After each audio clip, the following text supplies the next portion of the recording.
Bonjour et bienvenue dans ce nouvel épisode du podcast Redevenir Soi, le podcast qui est là pour t'aider à devenir toi-même sans l'influence du monde extérieur, des jugements qu'on pourrait porter sur toi en termes relationnels, mais pas que. Et aujourd'hui, on va parler des émotions négatives. Alors déjà, on va commencer par voir ce que c'est qu'une émotion négative et ce qu'on a tendance à voir des émotions négatives. On va faire ce podcast en plusieurs parties. Clairement, on va voir 1. Le fait que les émotions négatives n'existent pas. 2. Le fait de pouvoir sortir de ce schéma de binarité et l'impact de ce schéma de binarité dans ta vie. 3. Le rôle de ces émotions. Et 4. Comment réagir aux émotions négatives. Donc, on va commencer par voir les émotions négatives en tant que telles. Il peut y en avoir plusieurs qu'on considère comme négatives, par exemple tout ce qui est dans le domaine de la colère, le fait d'être agacé, amer, contrarié, dégoûté, le fait d'être enragé, exaspéré, fâché, hors de moi, impatient, irrité. On peut avoir des émotions négatives dans le domaine de la peur, le fait d'être alarmé, d'être anxieux, effrayé, horrifié, inquiète. Ou de même dans le domaine de la tristesse, le fait d'être abattu, blessé, le fait d'être chagriné, démoralisé, dépité, déprimé, désespéré.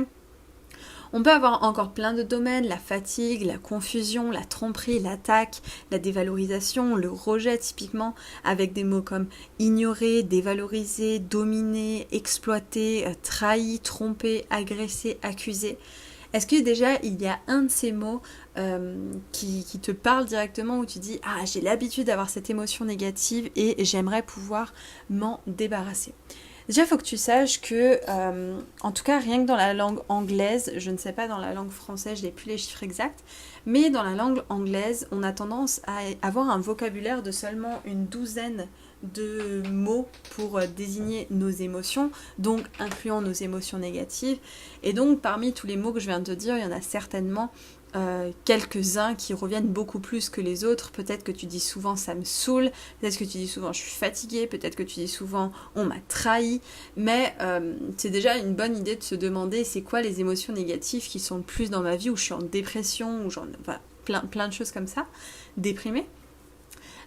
Tout en sachant qu'on a, dans la langue anglaise en tout cas, une douzaine de mots qu'on utilise par semaine, on va dire régulièrement, pour définir nos émotions, mais qu'en vrai, il en existe environ 3000 mots pour décrire nos émotions, rien que dans la langue anglaise. Je ne sais pas exactement dans la langue française, mais c'est une langue un peu plus complexe, donc ça ne m'étonnerait pas qu'on en ait beaucoup plus, et qu'on puisse s'amuser avec les émotions.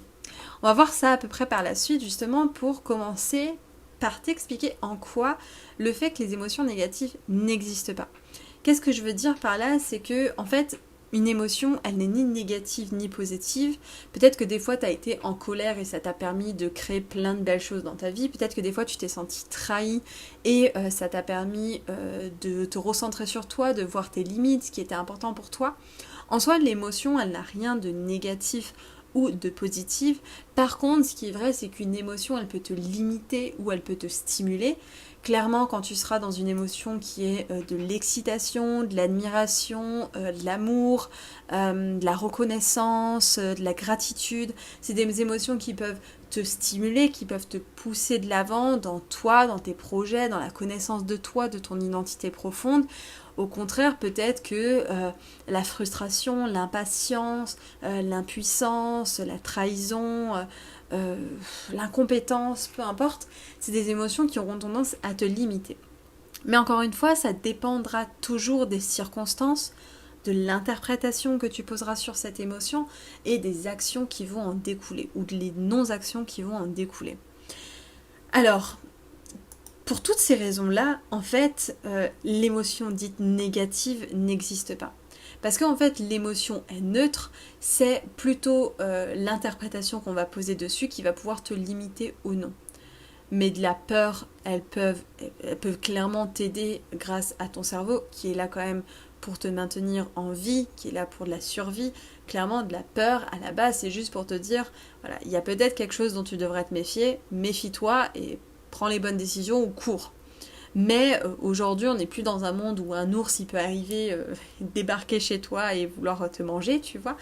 Donc on a tendance à avoir de la peur dans dans d'autres situations. Des fois, on a de la peur quand justement on veut sortir de notre zone de confort et que c'est justement le bon endroit dans lequel on devrait aller. On appréhende, on a de la peur. Donc, est-ce que la peur est négative ou positive ?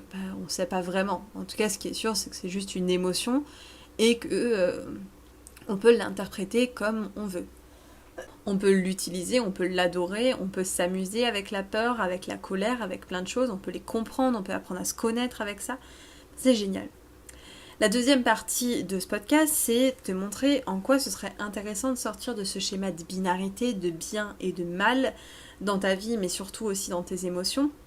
C'est que déjà, premièrement, tout ce qui est mal, on a tendance à le juger, que ce soit chez les autres ou chez nous. Et tout ce qu'on juge chez les autres, c'est quelque chose qu'on ne s'autorise pas à exprimer chez nous. Et tout ce qu'on juge dans la société, quelque chose qui va être vu comme mal, typiquement le fait d'avoir peur, d'être anxieux, de stresser, d'être en colère, d'être en furie, plein de choses comme ça, on va pas l'exprimer, on va pas s'autoriser à l'exprimer.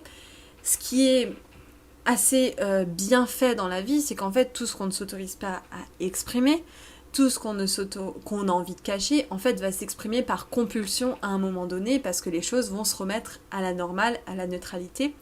Un exemple qui est très connu avec la colère et qui va parler à tout le monde, je pense, c'est ce truc de je refoule ma colère, je la mets au fond de moi, je la refoule, je ne dis rien, je dis rien, ça boue à l'intérieur de moi, oula, ça va exploser, il y a un compte à rebours à l'intérieur de moi.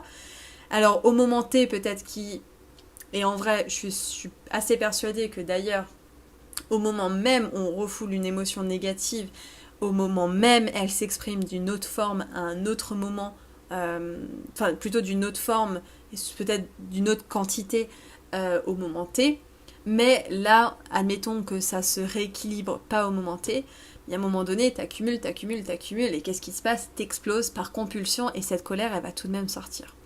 Soit elle peut sortir quand la casserole est trop pleine, soit quand l'eau est à peine en train de bouillir. Si tu en veux savoir un peu plus sur la gestion des émotions, je t'inviterai à écouter le podcast sur Mieux vaut prévenir que guérir, où je te parle de la gestion des émotions, comme la colère d'ailleurs, mais pas que.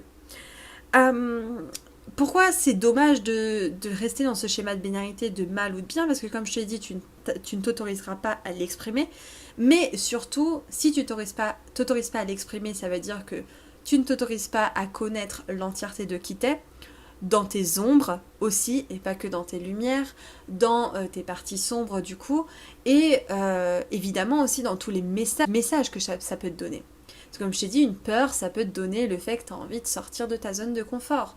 De l'anxiété, ça peut te donner l'alarme finalement que t'es pas dans une situation qui est bien pour toi et que tu devrais partir.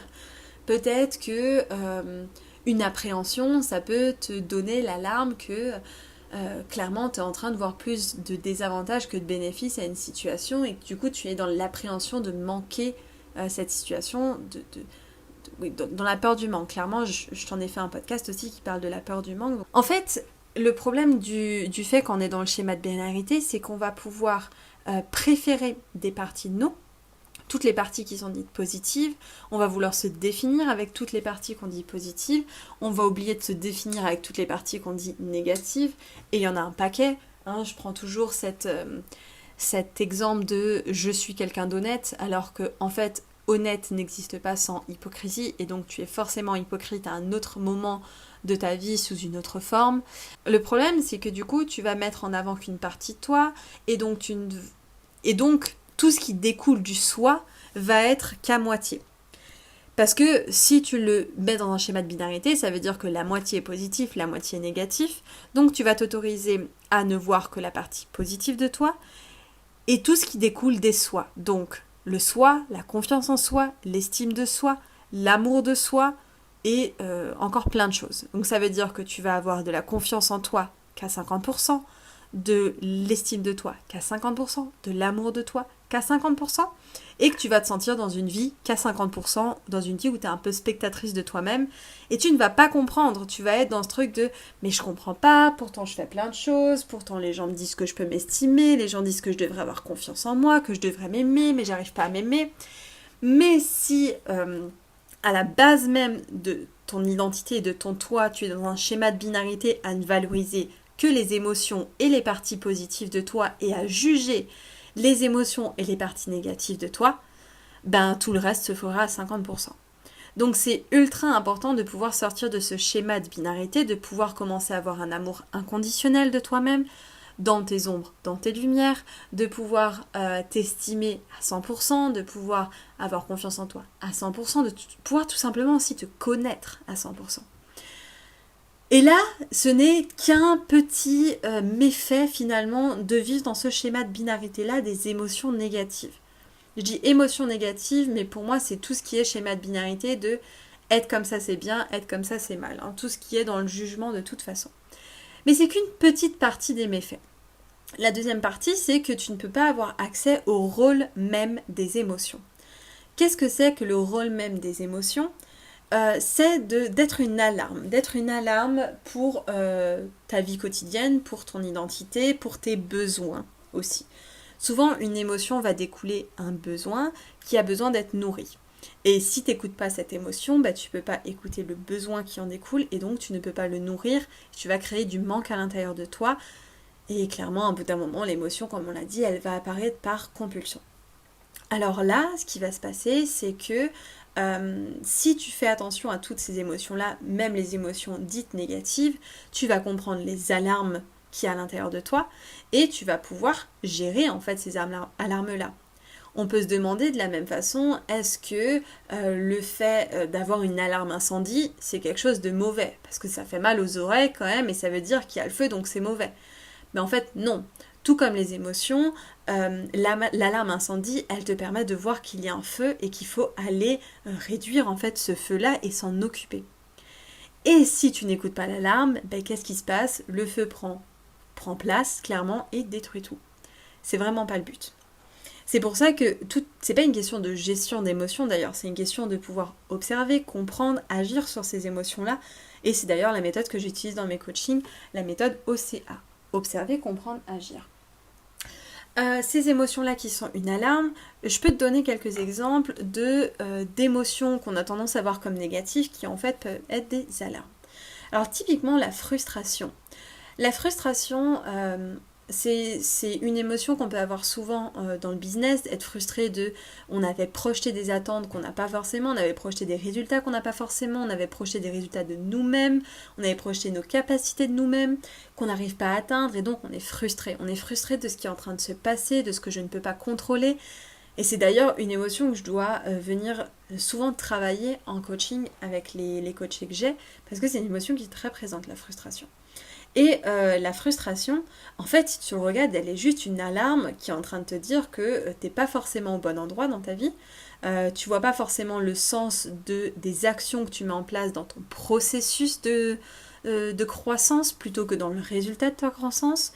Elle vient te mettre aussi et te dire que peut-être tu en attends trop de toi-même, que peut-être tu devrais plus t'estimer, que peut-être tu devrais voir plus ta valeur dans autre chose que dans les résultats et dans les choses que tu ne contrôles pas ou dans la perfection même de toi-même.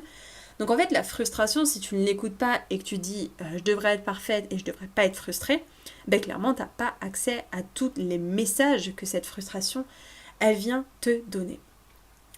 Alors, je pense que tu le comprends bien avec cette petite métaphore et aussi ces petits exemples du rôle des émotions en tant qu'alarme.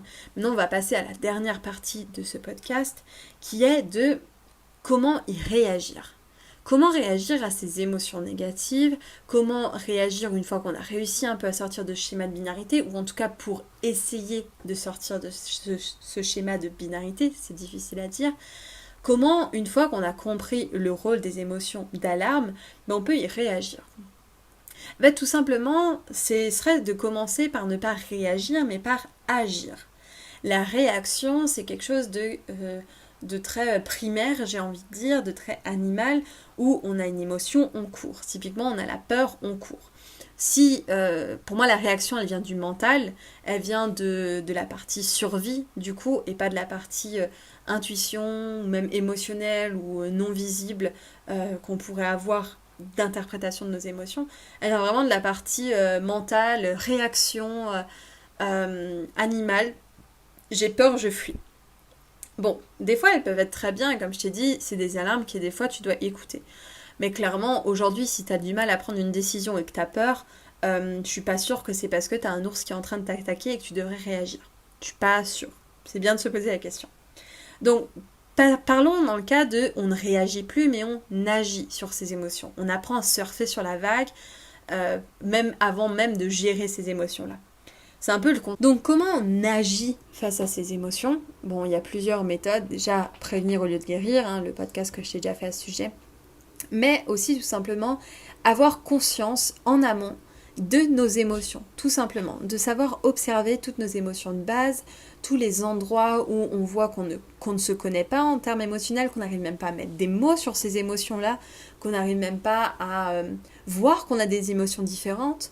Si tu le sais pas, à un moment T, tu es capable d'avoir plusieurs émotions, 3-4 émotions en même temps, et on a tendance à généraliser et à croire qu'on n'en a qu'une seule qui est primaire.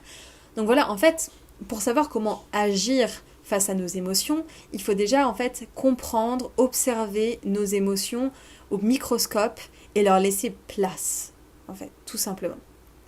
Aujourd'hui, si je te donne une situation comme j'ai revu une personne que je n'avais pas vue depuis longtemps, j'étais trop contente, ou c'était bien. Clairement, le fait que c'était bien, premièrement, bien, bon, c'est pas des émotions, donc tu ne sais pas comment réagir à ça, ou agir à ça, parce qu'il n'y a même pas de ça. Si tu dis j'étais trop contente, bah, comment on peut agir ou réagir face à cette situation de plein de manières différentes, hein, d'ailleurs. Et là encore, je te prends des émotions dites positives ou stimulantes. Hein. Il y a peu de chances que tu aies été que trop contente. Peut-être que tu as été heureuse, épanouie, en amour, peut-être que tu as été impatiente, peut-être que tu as été étonnée, peut-être que tu as été en joie. Il y en a tellement des émotions, et tant que tu n'arrives pas à voir la panoplie des émotions qu'il y a à l'intérieur de toi, en fait, tu ne peux pas agir sur quelque chose que tu ne connais pas. Donc la première étape de si tu veux savoir vraiment comment agir face à tes émotions, ce serait de te connaître, de connaître tes identités et connaître tes émotions, mais comme une carte que tu pourrais lire et du coup te laisser porter par le chemin que ça t'amène en fait. Donc encore une fois, j'ai pas envie de te donner juste des conseils pratico-pratiques sur comment agir face à des émotions, en tout cas pas dans ce podcast, parce que c'est pas ce qui t'aidera le plus. Ce qui t'aidera le plus, c'est d'aller voir, d'aller à l'essence même de tes émotions qui sont induites par ton enfant intérieur, de tes émotions qui sont induites par tes circonstances, par tes pensées, de tes émotions qui sont induites par tes schémas émotionnels, par tes schémas de pensée. Toutes ces choses-là, et qu'une fois que tu as de vraies bases solides sur les émotions, en fait, c'est que là que se pose la question de comment agir ou réagir face à nos émotions. Mais avant ça, il faut pouvoir aller créer des bases solides sur ton émotionnel. Et c'est d'ailleurs ce que je fais et ce qu'on fait dans notre coaching. Sur les 2 premiers mois de coaching, on prend 2 mois entiers pour aller reconstruire les bases même de ton identité, de la perception de toi-même et de tes émotions et donc de l'action face à tes émotions.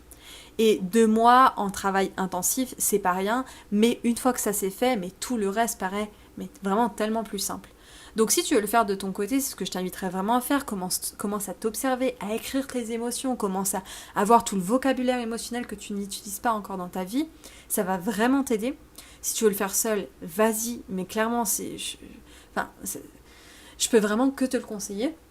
Si au contraire tu as envie d'aller beaucoup plus vite, d'être accompagné dans cette démarche-là, de te donner cette opportunité-là, il y a aussi la possibilité de prendre un appel gratuit offert avec moi ou une des coachs de mon équipe si tu veux en savoir plus et si aussi un coaching serait une bonne chose pour toi, un coaching qu'on fait dans notre entreprise à nous ou s'il vaut mieux qu'on te dirige vers quelqu'un d'autre.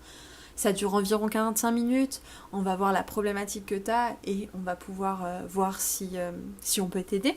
Je te mettrai ce lien, encore une fois, est disponible sur mon site simplementdeborah.com. Donc tu pourras aller voir ça. Il y a de grandes chances que pendant même cet appel, tu aies des émotions dites négatives qui arrivent. Peut-être que tu vas avoir des moments donnés de la tristesse, peut-être que tu vas avoir des moments donnés de la colère, de la vulnérabilité. Et c'est génial, vas-y, vis-les à fond. Et peut-être même que si à un moment donné, on te présente ce que ça fait de travailler avec nous, peut-être que tu auras peur, peut-être que tu seras inquiète parce que ça va sortir de ta zone de confort. Et là, ce sera le moment de te demander, est-ce que j'écoute ma survie et je pars en courant, ou est-ce que j'écoute le fait que j'ai envie d'aller au-delà de ma zone de confort, dans un chemin qui me correspond plus, et est-ce que je prends cette décision-là. Mais encore une fois, non, prends pas les décisions à ta place, c'est juste une invitation que je te fais à écouter tes émotions entièrement. Et j'espère vraiment que cet épisode du podcast Redevenir Soi t'aura aidé et ouvert des portes. Je te dis à la prochaine, bye bye.